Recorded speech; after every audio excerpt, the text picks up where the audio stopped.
이마 보톡스 강의 첫 번째 영상입니다.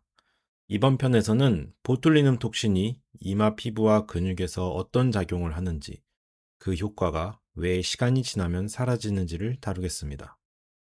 우선 이마 주름 보톡스는 피부를 다루는 시술이 아니라 피부 내부 근육의 힘을 조절하는 시술입니다.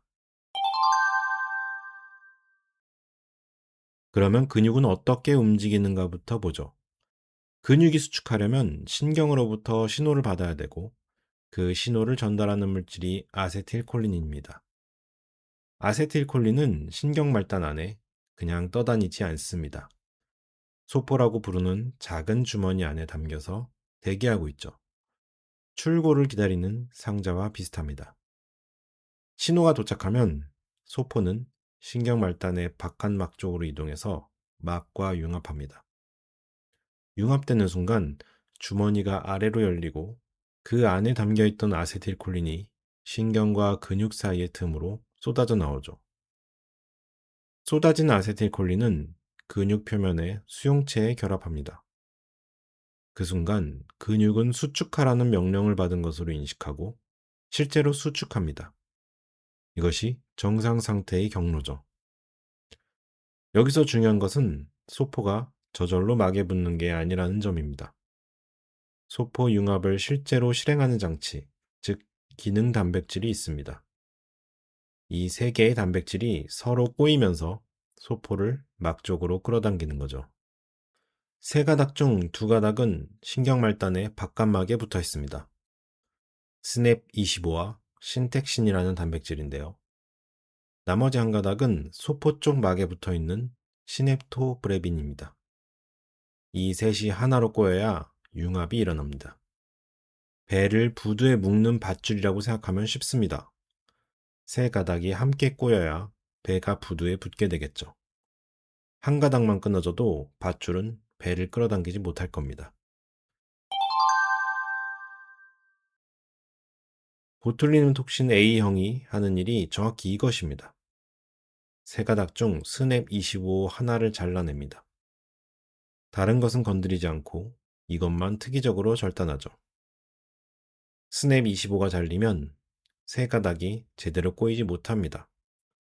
복합체가 조립이 안 되니까 소포는 막까지 끌려가지 못하고 신경말단 안에 그대로 머무르게 되죠. 아세틸콜린은 소포 안에 여전히 가득합니다. 그런데 밖으로 나가지를 못하죠. 신호가 전달되지 않으니까 근육은 명령을 받지 못하고 이완된 상태로 머무르게 됩니다. 이게 바로 보톡스 효과입니다.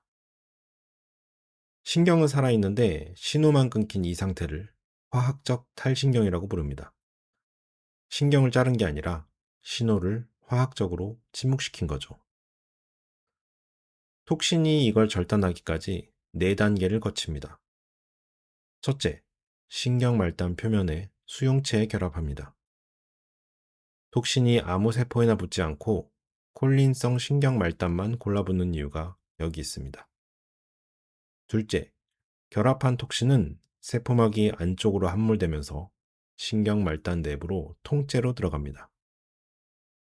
셋째, 안으로 들어간 톡신에서 실제 작용을 담당하는 부분, 자르는 칼에 해당하는 단백질이 분리돼서 세포질로 빠져나옵니다. 로켓이 분리되는 것처럼요. 넷째, 세포질로 나온 이 칼 단백질이 효소로 작용해서 스냅25를 절단합니다.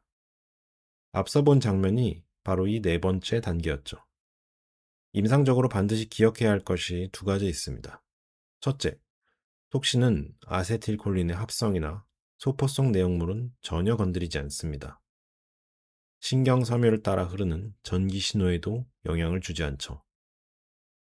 둘째, 톡신은 신경세포를 죽이지 않습니다.